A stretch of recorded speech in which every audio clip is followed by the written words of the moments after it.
Host Mark Mathia, and today we're going to go to a place that I think is essential for every single entrepreneur or business executive or someone who wants to be either one of those. It's how to use our Clifton strengths to drive profit inside of our organization. So let me give you a brief history real quick so that we can then dive in a little bit deeper on how to actually use our strengths or integrate them into our daily life and our business so that we can drive the kind of profit that leads to triple margin freedom, more profit, more time, and better teamwork.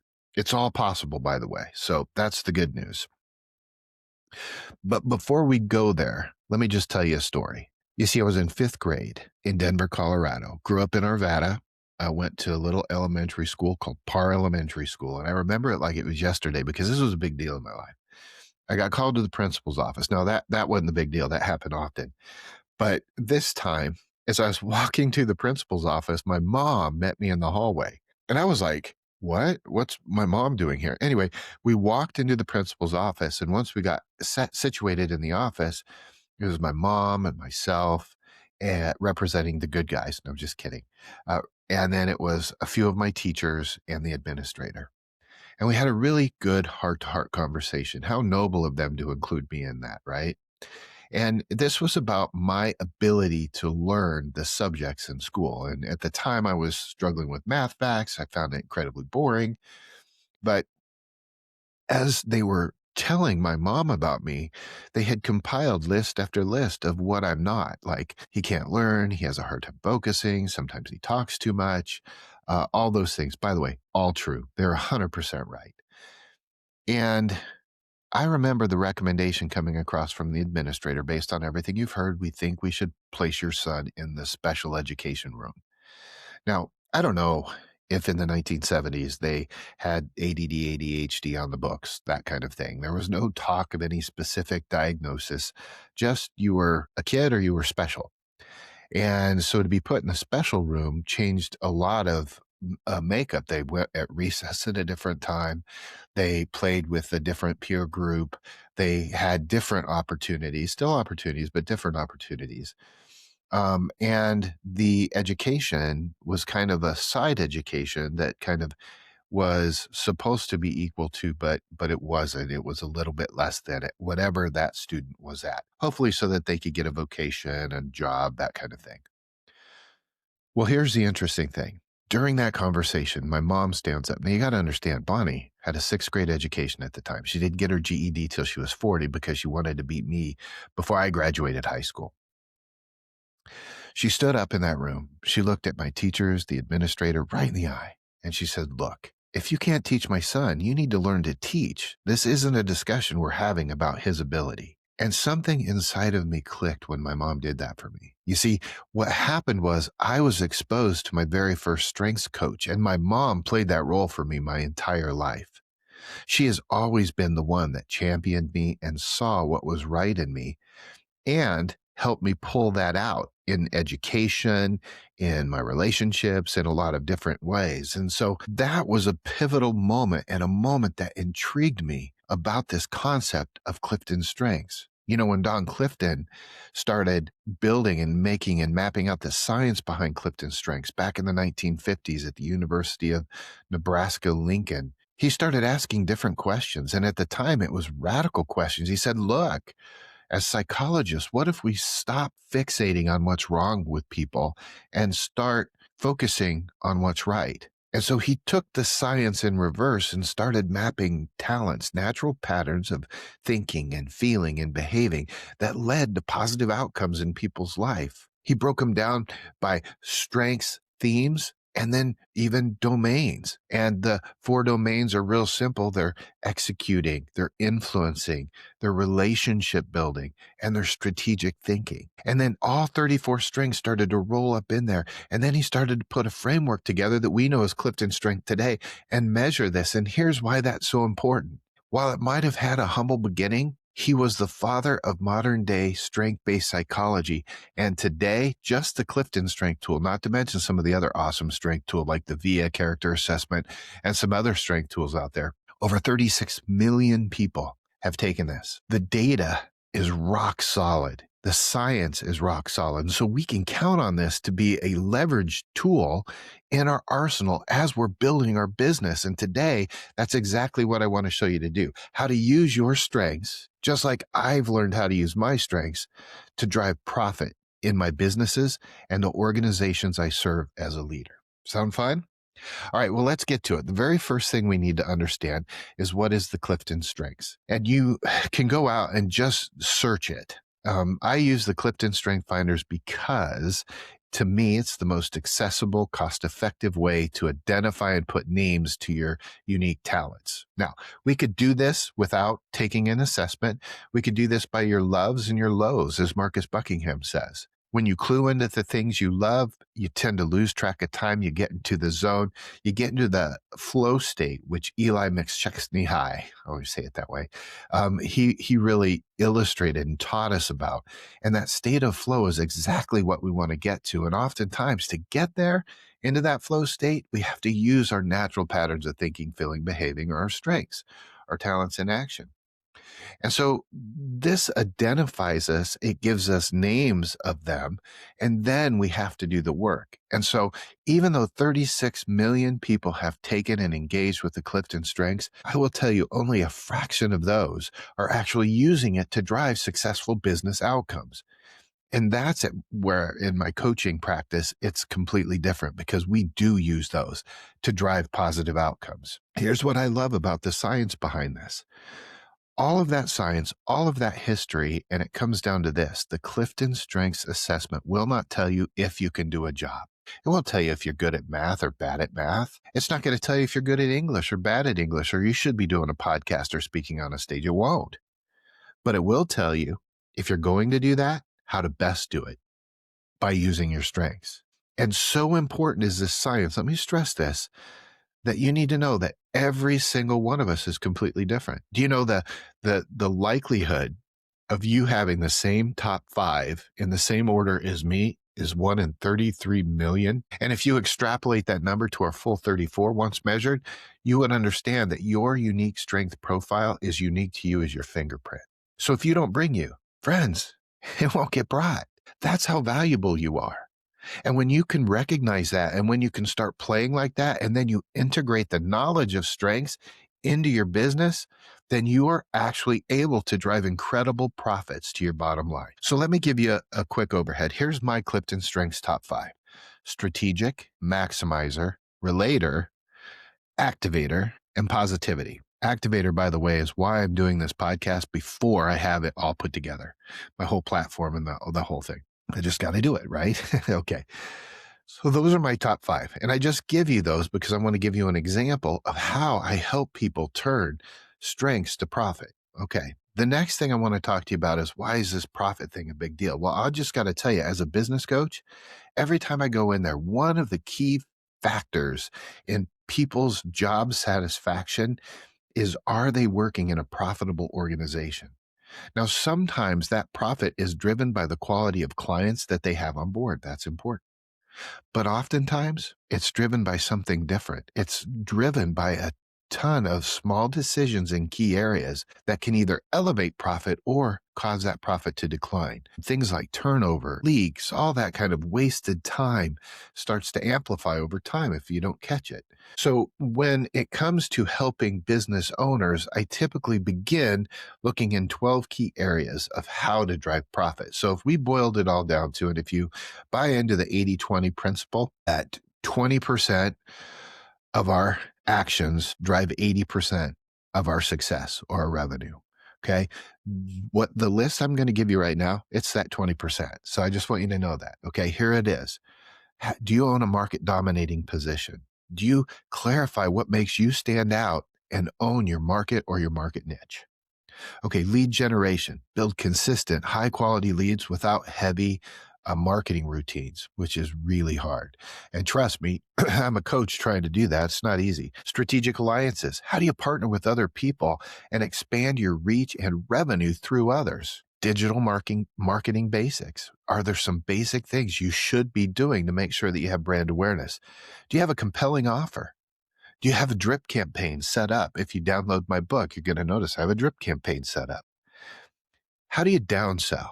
Meaning, if someone can't afford your services before they walk out the door forever, do you have another offer for them? Sometimes in my world, I love group coaching for that because it's a lower entry point cost wise, and you get the power of coaching on your side as well as mentorship from people in your peer group in the mastermind group. It's really great. So that would be an example of downselling. Adding services or products. What do you do that's uniquely different? Can you add something of value that you can help raise that average ticket price? Increasing your prices. Nobody likes to do it, but it's so important to be able to stay current and ahead of the trend. Increasing your prices, just quite honestly, is so important, and it is so possible without making your clients mad. Upselling and cross-selling. So the opposite of downselling, upselling, cross-selling, adding different programs and facilitations. For me, if you join one of my group coaching sessions, you're going to get access to my university. I have a virtual MBA, I have financial education, I have marketing education, just all kinds of things that you can get into my learning management system and begin to take those courses on over and over. You can bundle services. How do you bundle a couple things together to make a really compelling offer? And then finally, cost reduction. I always put that at the bottom. Most start with that just because I don't like to get into that shrink mentality too quick before we really step in and start building stuff. But in order to give you an illustration of how to turn our strengths to profit, let me do it very simply here because I don't want to take too much time. We're going to pick 3 categories. I'm going to show you how I would use my strengths to help me drive those outcomes. Now, this is the thinking part of it, right? I still would have to go do the work. But remember what I said? When you use your strengths, you have permission to have excellence in your life. Excellence is a reality for you, but you have to get into your strengths. Okay. So the 3 categories that I thought we'd just play with real quick is increased pricing, upsell, cross-selling, and cost reduction. Okay.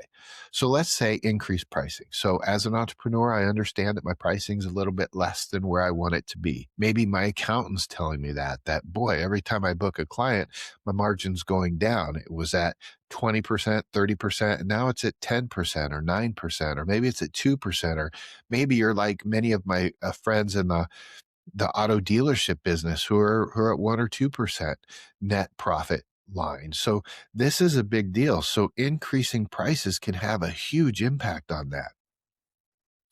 And I want you to remember this, that as you start to think about increasing prices, the first thing isn't what price to increase to. The first thing is to ask this question: what strength will I point at this objective to make sure I can do it the best I could do it? So, for example, me, I would take my strategy strength. People high in strategy tend to be able to see around corners. They know what will work and what won't work almost instantaneously. It's almost like a gut reality. And by the way, it's very intuitive, unlike analytical, which would be very knowledge based, meaning show me the numbers, then I'll make the decision. People high in strategy have a filing system where they have that information in there and they just know. And so you have to be able to trust it in the right times so that you can move faster to that direction. So I would point my strategic at the price increase. And I would ask myself this question: if I point this, what would I worry about? Well, I'd worry about being overpriced compared to my competitors. I'd be worried about being underpriced and then undervalued, meaning I would rather be a Mont Blanc than a Bic. Nothing wrong with Bic. I mean, some people love the Bic. It's easy. If someone takes it, you don't care. Someone takes your Mont Blanc, you care, right? Get that. But I would rather be a Mont Blanc than that. So you ask these set of questions that's going to help feed my strategy. Then I take my strategy and I point at it and say, what are the things I would need to do using that strength to make the best decision on increasing my profit? First, I'd listen to my gut. Can I do it without losing too many clients? Answer, probably yes. Okay. Then the next question, how high can I go? Well, let me go look. I would start to think about my competition. I would start to think about my market reputation and brand. I would start to gather the information. Now, this happens really quick with people who are strategic, but I would gather some of the information to help me make a really solid estimation. And then my strategy is such that I've already seen that if I raise my price, I'm going to lose clients. So what do? How do I raise my, I ask different questions. How do I raise my prices without losing any clients. And that drives me to something different. What if I added something to it, right? So then I add to my service, I add to the experience of what I'm selling. And then that helps me navigate those waters to where when I actually raise my price, my clients thank me because I've mapped it out using my strategy and came up with a system that now allows me to raise my prices. By the way, I'm not saying raise in a big drastic way. Small, manageable, incremental changes over all of the 12 areas. Say you do the Jumpstart 12 with me. The 12 areas, we want micro changes across 12 areas will use a compounding effect and have a huge impact on your business. Okay, the second one would be upsell and cross-selling. And so if I was going to upsell and cross-sell, I did a little bit that using my strategy and how to get the price up a little bit. But let's use something else. Let's use my relator strength. My relator strength would tell me that trust is really important. Like I want to be trusted and I want to trust the people I'm working with. So if I was going to upsell or cross sell, I would say, what are the kinds of services or additional add-ons could I offer to make my offer really good or additive to that? Maybe I have a coaching scenario where it's $100 per hour per session. But then all of a sudden I upsell and I said, but if you would like, I can allow you into my university where you can have daily access to my LMS for life and learn. So that you could be learning the business as well as learning your strengths. See, that would be a typical upsell. And that would cause the price to go up, me to get greater value of it because now I'm putting two things together and I'm starting to build up what that experience could be and what are the possibilities of being able to work with a coach like me. And I think that's incredibly powerful. Cross-selling is the same thing. Cross-selling comes into effect when I'm sitting there building a platform and we get going and all of a sudden we notice you do need some marketing help. You're an infant business and lead gen is all of a sudden really important. Well, what if I have something pre-built to help you generate more leads within your business? Could be a partnership, could be a part of my funnel that I've already set up, could be a million things. You see, I could cross-sell over to that, which would be a completely different product, but equally of value and kind of tie into the exact direction that we're going. And finally, let's look at cost reduction. So that's how I would have mapped that with a relator strength. Why would I say relator strength? Because I would use trust as my barometer and I would make sure that whatever I'm upselling or cross-selling adds so much value, it double or triples the return to my client, meaning I'm not going to do something that's just average. It would have to be really good. Finally, cost reduction is a really important one. And it's really important because if I reduce my costs and I increase my prices slightly, you see that forms a very big gap. See, there's a big drop to the bottom line if you do those both successfully. It doesn't have to be major. I'm guessing that most of your clients, if you raised your prices 1 or 2%, aren't going to leave you. However, when it comes to cost cutting, I think if you just look at what you're spending and become really disciplined in that, and if you could save that 1 or 2%, what happens is that 1 or 2% increase in price coupled with that 1 and 2% decrease in your expenses, all of a sudden you have a greater margin level there, don't you? You're spending less to make more. That is really great bottom line management. So there's 3 ways that I use my Clifton Strengths combined with my knowledge of business to add profit into my business. And by doing it, by using my strengths, I started to look at it through different avenues and angles, like facets of a diamond. And I've been able to get to the exact same sweet spot to where my business is growing, my margins are growing, and triple margin freedom all of a sudden can exist for me in my entrepreneurial world, which is not easy to do if you're an entrepreneur, trust me. So friends, I hope that this has helped you. What do you do next? What do you take away? Well, here's a couple things. First, you got to go take your Clifton Strengths. If you're in a season where you can't afford to just go buy that $20 report, you can get it through me. You could do this secret hack. Go to Half Price Bookstore. Look through the Gallup Strengths books, Now Discover Your Strengths, and look for an unopened code in the back. Chances are, if it's unopened, if the seal isn't broken, that code is still good, and you can get access to the Clifton Strength for about $6.99. I priced it, do it all the time. So that's one way you can really reduce that. The other way would be to call, but definitely get your strengths, get to know them, start to play with them.